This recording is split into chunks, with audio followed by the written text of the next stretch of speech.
एक रिपोर्ट में चौंकाने वाला खुलासा हुआ है कि भारत में कोरोना वायरस से 6 लाख मौतें हो चुकी हैं। इसी के साथ ही देश को इस वायरस की दूसरी लहर ने झंझोर कर रख दिया है। अब भी भारत में तेजी से कोरोना संक्रमित की संख्याओं में इजाफा हो रहा है, जबकि मृतकों का आंकड़ा भी रोजाना रिकॉर्ड तोड़ रहा है। वैश्विक महामारी के इस दौर में कई बार मरने वालों के आंकड़ों को छिपाए जाने का भी सरकार पर आरोप लगा है। हाल ही में सामने आई एक स्टडी में ऐसा दावा किया है जो इन आरोपों को सही साबित कर रही है। दरअसल इस स्टडी में कहा गया है कि भारत, अमेरिका समेत कई देशों में कोरोना से मरने वालों की संख्या कई गुना अधिक है। University of Washington Institute for Health matric and evaluation (IHME) ने ये स्टडी की है, जिसमें दावा किया गया है कि कई देशों ने कोरोना मृतकों का आंकड़ा काफ़ी कम करके दिखाया है। इसके अनुसार कोरोना के सबसे ज़्यादा प्रभावित हुए अमेरिका में 9 लाख से ज़्यादा लोगों की संक्रमण की वजह से जान चली गई, जबकि सरकार ने ये आंकड़ा 5.7 लाख का बताया है। महामारी की वजह से दूसरे नंबर पर सबसे ज़्यादा हुए भारत में कोरोना मृतकों का आंकड़ा 6.5 लाख बताया गया है, जबकि आधिकारिक रूप से ये 2.2 लाख ही है। इस हिसाब से 3 गुना ज़्यादा लोगों की मौत कोरोना के चलते हुई है। उत्तर प्रदेश सरकार के कोरोना के आंकड़े बताते हैं कि संक्रमण की रफ्तार कम हो रही है। तब सवाल उठता है कि प्रदेश में ऑक्सीजन की कमी क्यों हो रही है। स्थिति ये है कि इस बार लखनऊ के अस्पतालों में बेड खाली पड़े हैं और मरीज भटक रहे हैं, क्योंकि अस्पतालों के पास ऑक्सीजन नहीं है। ऑक्सीजन के अभाव में अस्पताल मरीज लेने से इनकार कर रहे हैं। यहाँ तक कि DRDO हॉस्पिटल अवध शिल्पग्राम में शुरू हो गया है, लेकिन मरीजों की भर्ती में आनाकानी की जा रही है। इस सब के बावजूद सरकार के दावे कितना सही है, ये एक बहुत बड़ा प्रश्न है। पश्चिम बंगाल में तृणमूल की सरकार बनने के बाद से शुरू हुई हिंसा दिन पर दिन बढ़ती जा रही है और अब वहां एक संप्रदाय विशेष के लोग महिलाओं को जबरन उठाकर ले जा रहे हैं। मारपीट और बलात्कार जैसे दुष्कर्म भी करने पर आमादा है और प्रशासन राजनीतिक दबाव में चुपचाप सब कुछ देखकर भी मौन है।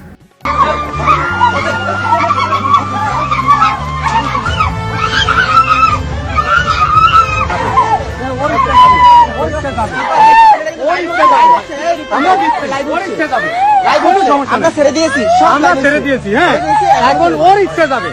প্লিজ ভাই, আমি আপনাকে বলি, ওর যদি একটা দুর্ঘটনা ঘটে এটা হচ্ছে, হ্যাঁ, আপনারা ওর ইচ্ছা যাবে।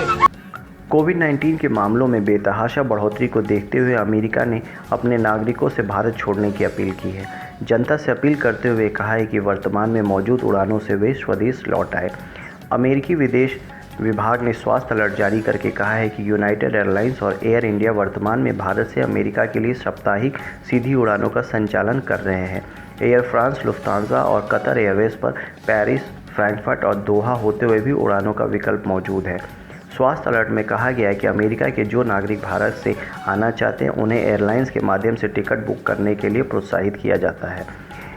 इसने कहा है कि अमेरिका की यात्रा करने वाले किसी भी व्यक्ति के लिए आवश्यक है कि वह यात्रा से 3 दिन पहले कोविड-19 की जांच कराए और विमान में सवार होने से पहले नेगेटिव रिपोर्ट होना जरूरी है। उत्तर प्रदेश में बढ़ाया जाएगा लॉकडाउन। उत्तर प्रदेश सरकार द्वारा सोमवार को सुबह 7 बजे तक के लिए लॉकडाउन लगाया गया था और काफी हद तक उसका फायदा भी मिला है। और अब ईद के त्योहार को मद्देनजर रखते हुए विश्वस्त सूत्रों से पता चला है कि सरकार अभी लॉकडाउन को 16 मई तक करने पर विचार कर रही है। संभावना है कि आज शाम या कल तक इसकी घोषणा कर दी जाए। पिछले 24 घंटे में भारत में 4,01,217 नए लोग कोरोना वायरस से संक्रमित हुए हैं, जबकि इस दौरान 4200 कोरोना मरीजों की जान गई है, जो अभी तक एक दिन में होने वाली सबसे ज्यादा मौतें हैं। केंद्र सरकार ऋषिकेश स्थित अखिल भारतीय आयुर्विज्ञान संस्थान के साथ मिलकर अस्पताल में भर्ती कोरोना के गंभीर मरीजों के इलाज के लिए गायत्री मंत्र पर रिसर्च कर रही है। इसके लिए तकरीबन 20 मरीजों को स्टडी में शामिल किया गया है। इसके ट्रायल में शामिल डॉक्टरों ने 10-10 मरीजों के 2 ग्रुप बनाए हैं। इनमें से एक ग्रुप को सुबह और शाम को प्राणायाम के 1 घंटे के सत्र के अलावा गायत्री मंत्र का जाप करने के लिए भी कहा गया है, जबकि दूसरे ग्रुप को कोरोना का स्टैंडर्ड इलाज दिया जा रहा है। डॉक्टरों ने इस ट्रायल को मरीजों पर गायत्री मंत्र और प्राणायाम के प्रभाव देखने के लिए किया है।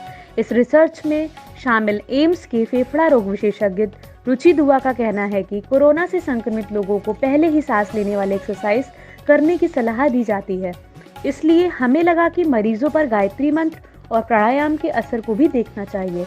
इसके कुछ फायदे मानसिक प्रभाव के रूप में भी दिख सकते हैं। देश के गांव में अब कोरोना का बहुत तेज फैलाव हो रहा है, जो कि बहुत ही चिंताजनक स्थिति है, क्योंकि शहरों के मुकाबले गांव में स्वास्थ्य सेवाएं का बुरा हाल है। शहरों में ही जब स्वास्थ्य सेवाओं का हालत गंभीर है, तो ऐसे में गांवों का क्या हाल होगा, इसका अंदाज़ा लगाना भी मुश्किल है। गाँव में संक्रमण बढ़ने का मुख्य कारण शुरुआती दौर में पिछले साल की तरह प्रतिबंध न लगाना और शहरों से संक्रमण लेकर पलायन करने वाले लोग गाँव में पहुँच गए। यूपी में ऑक्सीजन की आपूर्ति बढ़ाने को लेकर योगी सरकार हर संभव प्रयास कर रही है। मुख्यमंत्री योगी आदित्यनाथ के निर्देश के बाद अब उत्तर प्रदेश का आबकारी और चीनी उद्योग एवं गन्ना विकास विभाग राज्य में कोरोना मरीजों को बचाने के लिए ऑक्सीजन जनरेटर्स लगाए जा रहे हैं। इसके लिए 75 जिलों में अस्पताल का चयन लगभग कर लिया गया है। शेष पर युद्ध स्तर पर कार्रवाई की जा रही है। 27 जिलों में ऑक्सीजन जनरेटर्स स्थापित करने का कार्य शुरू हो गया है। वैश्विक महामारी की दूसरी लहर और कोविड-19 के मामलों में अप्रत्याशित तेजी के मद्देनज़र भारत की चुनौतियों और ज़रूरतों के लिए विश्व समुदाय मदद कर रहा है। भारत सरकार ने सुनिश्चित किया है कि विश्व सहायता को तुरंत और कारगर तरीके से राज्यों और केंद्र शासित प्रदेशों को भेजा जाए। 4,468 ऑक्सीजन सांदर, 3,417 ऑक्सीजन सिलेंडर, 13 ऑक्सीजन उत्पादन संयंत्र, 3,921 वेंटिलेटर, BI, PAP, CPAP और 3 लाख रेमडेसिविर की शीशियाँ के अलावा PPE किट एवं अन्य सामग्रियाँ विदेश से सहायता के रूप में प्राप्त हुई हैं और इन्हें विभिन्न राज्यों और केंद्र शासित प्रदेशों को भेजा गया है। कोरोना चारों तरफ कहर बरपा रहा है। लोग अकाल मौत मर रहे हैं। इसके बावजूद कुछ लोग घोर लापरवाही बरत रहे हैं, अन्य लोगों की जान भी जोखिम में डाल रहे हैं। ऐसे ही मामला मध्य प्रदेश के टीकमगढ़ जिले से सामने आया है। टीकमगढ़ जिले के पृथ्वीपुर ब्लॉक में लोहरवा गांव में कोरोना संक्रमित 24 साल का लड़का शादी समारोह में शामिल हुआ और करीब 3 दर्जन लोगों को कोरोना पॉजिटिव कर गया। केंद्र सरकार के मुख्य वैज्ञानिक सलाहकार विजय राघवन ने कहा कि कोरोना की तीसरी लहर आएगी या नहीं, इस पर निर्भर करता है कि हम सब किस तरह गाइडलाइंस का पालन करते हैं। व्यक्तिगत स्तर पर, लोकल स्तर पर, राज्य स्तर पर, सभी जगह अगर सावधानी बरतें और गाइडलाइंस को पालन करें तो कोरोना की तीसरी लहर को आने से रोक सकते हैं। उन्होंने कहा कि ये सुनने और बोलने में मुश्किल लगता है, लेकिन ये मुमकिन है। उन्होंने कहा कि सावधानी बरतने को लेकर, सर्वेलांस को लेकर, कंटेनमेंट, टेस्टिंग और ट्रीटमेंट को लेकर गाइडलाइंस को फॉलो करने पर कोरोना को रोकना मुश्किल नहीं है। सीएम योगी ने गोरखपुर को दिया तोहफा। बड़लगंज में 150 बेड का कोविड अस्पताल, जिसमें 100 bed ICU, 50 bed ventilator. BRD medical college में 100 bed ICU, 50 bed ventilator. Sports college में 100 बेड का L2 लेवल का हॉस्पिटल का संचालन बिल गेट्स और मेलिंडा फाउंडेशन करेगा। आंध्र प्रदेश और तेलंगाना को लेकर दिल्ली सरकार का फैसला एक बार फिर सवालों के घेरे में है। इस बार वैज्ञानिकों से बगैर सलाह लिए सरकार ने N440 वेरिएंट के झूठ पर विश्वास कर लिया और आदेश जारी करते हुए दोनों राज्यों से आने वाले को क्वारंटीन करने के लिए कहा। इस पर वैज्ञानिकों ने काफ़ी आपत्ति जताई। उन्होंने यहाँ तक कहा कि ऐसे कोई भी सरकार महामारी की लड़ाई को जीत नहीं सकती। वैज्ञानिक तथ्यों पर ध्यान न देने से काफ़ी नुकसान हो सकता है। इलाहाबाद उच्च न्यायालय की 3 सदस्यीय पीठ में रहते हुए राम मंदिर विवाद पर फैसला सुनाकर अगले ही दिन सेवानिवृत्त हो गए न्यायमूर्ति धर्मवीर शर्मा का नोएडा में एक अस्पताल में निधन हो गया। न्यायमूर्ति शर्मा सादा जीवन, उच्च विचार के सिद्धांत में विश्वास रखते थे। उनकी सादगी का बड़ा प्रमाण ये भी है कि इतने बड़े और सम्मानित पद पर रहने के बावजूद वह अपना भोजन स्वयं बनाते थे। ऑक्सफोर्ड एस्ट्राजेनेका की वैक्सीन से जानलेवा ढंग से खून के थक्के बनने की खबरों से ब्रिटेन सतर्क हो गया है। ब्रिटेन ने फैसला लिया है कि 40 से कम उम्र के लोगों को ये वैक्सीन नहीं लगाई जाएगी। सावधानी बरतते हुए इसकी जगह दूसरी कोरोना वैक्सीन का इस्तेमाल किया जाएगा। ब्रिटेन के मेडिसिन रेगुलेटर्स ने अपनी सिफारिश में संशोधन किया है। ऑक्सफोर्ड की वैक्सीन को भारत में कोविड शील्ड के नाम से बनाया जा रहा है। संयुक्त कमेटी ने माना है कि हालांकि इस वैक्सीन से कई फायदे हैं, लेकिन युवाओं को खून के थक्के जमने का खतरा ज्यादा है। दिल्ली में होम आइसोलेशन में रह रहे कोरोना मरीज के परिजन ऑक्सीजन सिलेंडर के लिए अब ऑनलाइन अप्लाई कर सकते हैं। इसके लिए दिल्ली सरकार ने एक ऑनलाइन पोर्टल सेटअप किया है। इस पर आवश्यक डिटेल भरकर ऑक्सीजन सिलेंडर के लिए अप्लाई किया जा सकता है। बिहार के छपरा जिले के आमरौड़ थाना क्षेत्र के लखना गांव में ग्रामीणों ने पुलिस पर हमला कर दिया। लॉकडाउन के दौरान डीजे की धुन पर नाच रहे लोगों को रोकने पहुंची पुलिस की टीम के साथ ग्रामीणों ने मारपीट की। इस घटना में थानाध्यक्ष समेत 6 पुलिस जवान घायल हो गए। वहीं पुलिस की गाड़ी को भी क्षतिग्रस्त कर दिया गया। दिल्ली के मुख्यमंत्री अरविंद केजरीवाल ने कहा कि दिल्ली में अब ऑक्सीजन की स्थिति कंट्रोल में आ रही है, इसलिए अब कहीं भी बेड की कमी नहीं होनी चाहिए। ऑक्सीजन की कमी से एक की भी जान नहीं जानी चाहिए। 3 महीने में दिल्ली में वैक्सीनेशन ड्राइव खत्म होनी चाहिए। उन्होंने कहा कि डीएम हर रोज 2 या 3 वैक्सीन सेंटर का निरीक्षण करे। DM relief camp, old age home में सरप्राइज विजिट करे। मीडिया कर्मियों को कोरोना टीका लगवाने के लिए वैक्सीनेशन ड्राइव शुरू किया जाएगा। कोरोना महामारी की दूसरी लहर के बाद देश के कई हिस्सों में ऑक्सीजन, दवाइयों की कालाबाजारी जैसी खबरें सामने आ रही हैं। इस गंभीर परिस्थिति में कुछ लोग ऐसे भी हैं जो दिन रात लोगों की सेवा में लगे हैं। इनमें एक ऐसी महिला भी है जिसे देश की पहली महिला एम्बुलेंस चालक का गौरव हासिल है। दिल्ली में पिछले 20 सालों से एम्बुलेंस सर्विस दे रही ट्विंकल कालिया इन दिनों कोरोना मरीज और उनके परिजनों की मदद कर रही हैं। दिल्ली एनसीआर में कोरोना मरीजों को अस्पताल पहुंचाने के लिए ट्विंकल ने अपनी एम्बुलेंस सर्विस को फ्री कर दिया है। उत्तर प्रदेश में 4 चरणों में हुए त्रिस्तरीय पंचायत चुनाव और उसके बाद हुई मतगणना के बाद ग्रामीण क्षेत्रों में भी कोरोना संक्रमण तेजी से पैर पसार रहा है। चुनाव के बाद प्रत्येक जिले में दम तोड़ने वाले और संक्रमितों की संख्या में काफी इजाफा हुआ है। गांव-गांव ऐसे लोग हैं जिन्हें बुखार और सांस लेने में दिक्कत हो रही है। सांस उखड़ने पर अस्पताल ले जाने से पहले ही इनकी मौत हो जाती है।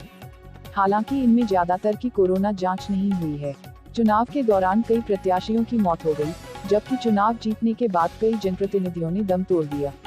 अब स्वास्थ्य विभाग के सामने ग्रामीण क्षेत्रों में संक्रमण रोकना सबसे बड़ी चुनौती होगी। यूपी के हमीरपुर जिले में यमुना नदी में कई शव बहते दिखे हैं।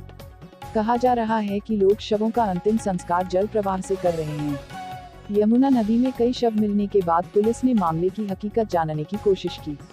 एएसपी अनूप कुमार ने बताया कि मामला सामने आने के बाद इलाके के पुलिस अधिकारी को वहां भेजा गया था।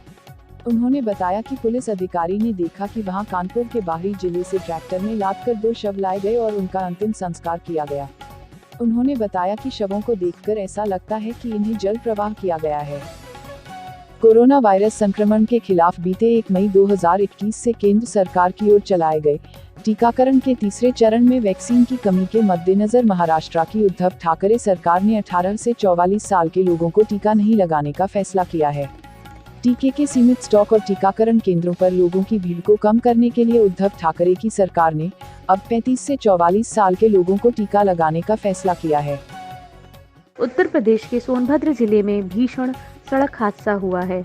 यहाँ 2 बेकाबू ट्रक में आमने सामने टक्कर हो गई। टक्कर के बाद एक ट्रक 10 फीट गहरी खाई में जा गिरा। हादसे में 4 लोगों की मौत हो गई, जबकि 3 लोग गंभीर रूप से घायल हो गए हैं। पुलिस ने हादसों में घायलों को अस्पताल में भर्ती कराया है।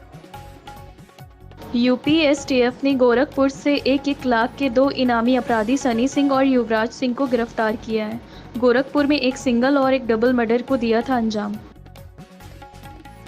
विश्व में कोरोना संक्रमण के 3,34,18,826 मामले अमेरिका में अब तक पाए गए और अमेरिका पहले स्थान पर है। मौत के आंकड़ों में भी अमेरिका में 5,94,911 हुई।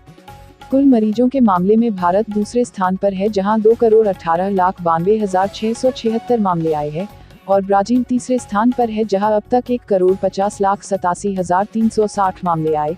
लेकिन मौतों में वो दूसरे स्थान पर है, जहां 4,19,293 लोगों की मौत हुई, और भारत में अब तक 2,38,270 लोगों की मौत हुई है।